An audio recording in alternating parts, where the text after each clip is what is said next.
Welcome to Many Cradles, Episode 3. In the last episode, we saw a variety of events happen, such as a civil war happen in this West African country, an economic alliance being formed in South Asia, and a variety of other events. If you want a full understanding of what happened, then be sure to check out episode 2. Otherwise, you're being spoiled massively. But yeah, without further ado, let's jump straight into today's video. In the last episode, I showed you all this map. I left you people guessing what it is. And ready? I'm going to reveal it. 3, 2, 1. Drumroll, please. It's a map of the world that's white with some small splotches of color on it. Yeah, that's basically what it is. Okay, but really, this is a map of global religion, so if you guessed that, then congrats, you're right. And basically, there is religion over the world, even in these white areas, but it's more scattered and exists more in a spectrum, meaning it changes drastically from one region to another in all these white areas. Yet, all these colored blobs on the map, they represent religion which exists, yet there's some degree of standardization across the areas which adhere to this religion.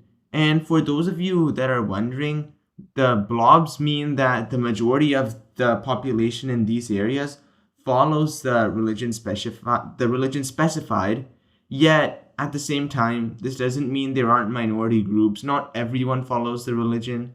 So yeah, that's basically what this map is. And congrats again if you got it right. Now let's jump into the rest of the episode. North America Sea in North America Sea, what? My bad, guys. In North America here, we're going to see a new civilization emerge. So let's zoom in. Guess where it's going to be? You know what? I'm gonna be nice. I left you all with enough suspense. So you know what? I'm just going to reveal it. The new civilization is going to be located in California.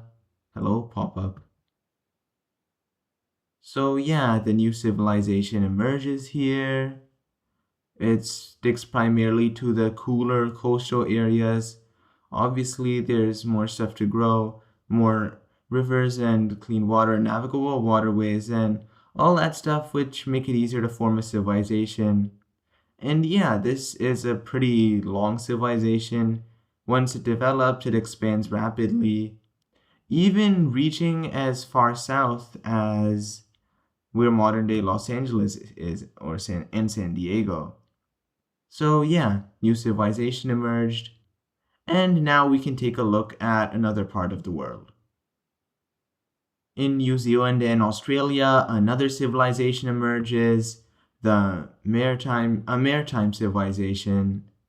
It spreads quickly across New Zealand, into these coastal regions of Australia, even reaching over here. It's like they're just picking the best areas of Australia to settle from a civilizational standpoint. And it's not just New Zealand and Australia. They move up to New Caledonia, Fiji, the Solomon Islands, Papua New Guinea, and that's all the expanding they're going to do for now, save for some more Australian regions. And watch them expand. Yeah, that should be it. In the Caucasus, we see a new civilization emerge. Again, third new civilization in this series. I mean, not this series, this episode. But we see it emerge. It spreads across modern day Georgia into Armenia, and it stays there for now. So, and we see that this, unfortunately for these guys, coincides with the expansion of this country over here. We see them take over this area near the Sea of Marmara. And yeah, they're starting to expand a lot.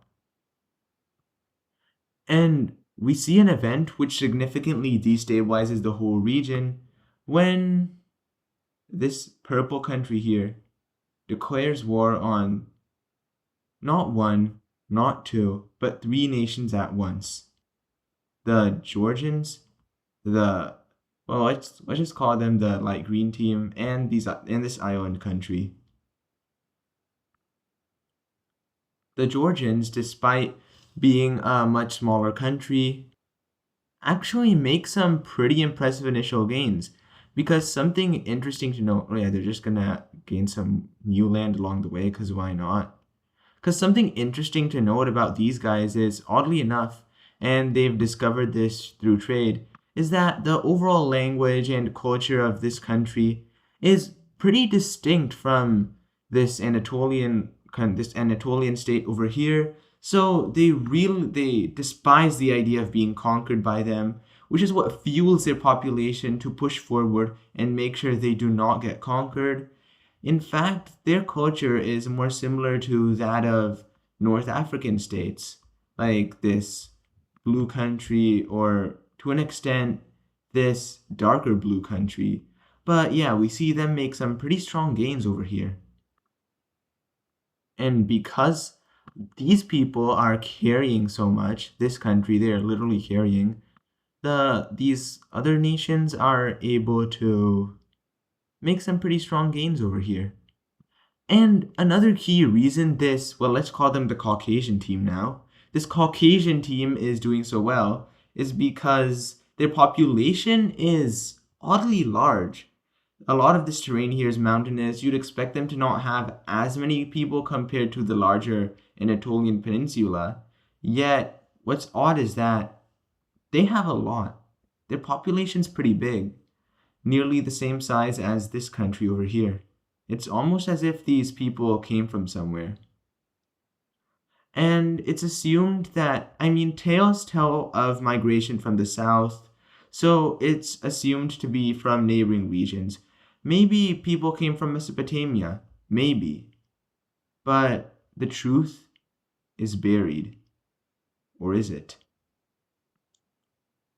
This country, oddly, also has a fairly large population, yet not as big.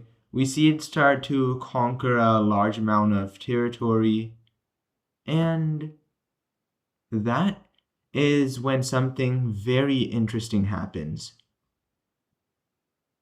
This blue country begins invading into these other territories, and at a very rapid pace. It's almost as if they feel a need to take over this area. It's almost as if there's something here.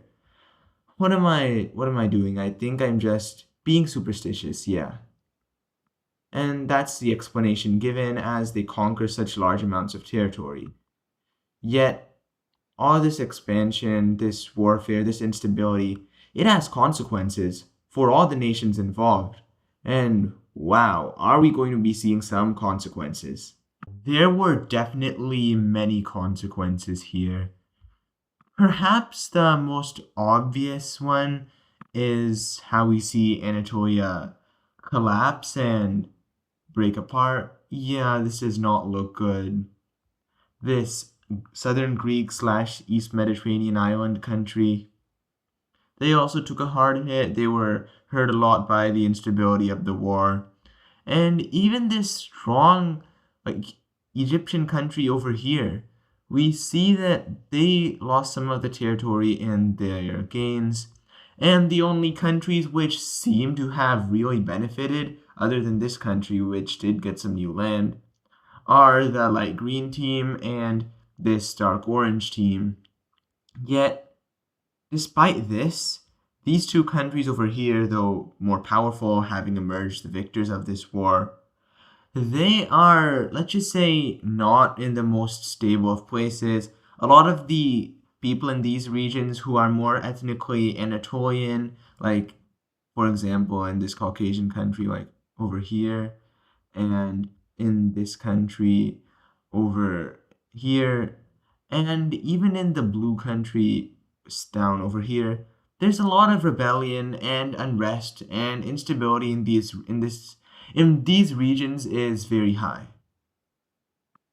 But now, continuing with this Caucasian country, we see that it is not done because it is fully mobilized. It has established itself, it has already fought in a war, and it decides it's not done yet.